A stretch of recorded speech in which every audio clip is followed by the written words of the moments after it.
ఏమయ్యా అంబేద్కరు, అసలు ఏం చేస్తున్నావు నువ్వు? ఆ అట్టడుగు వర్గాల వాళ్ళకి పంచములకు చదువు సద్దిలు నేర్పిస్తున్నావట. ఇది తగదు.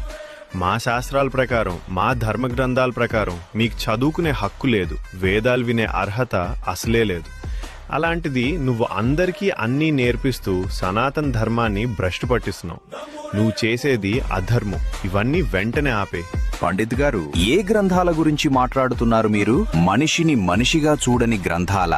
తోటి మానవుడిని పశువు కంటే హీనంగా చూడమని, వారిని బానిసలుగా ఉంచమని చెప్పేవాటిని నేను ఎందుకు పాటించాలి? విద్య ఏ ఒక్క వర్గానికో సొత్తు కాదు. అది మనిషిగా పుట్టిన ప్రతి ఒక్కరి జన్మ హక్కు.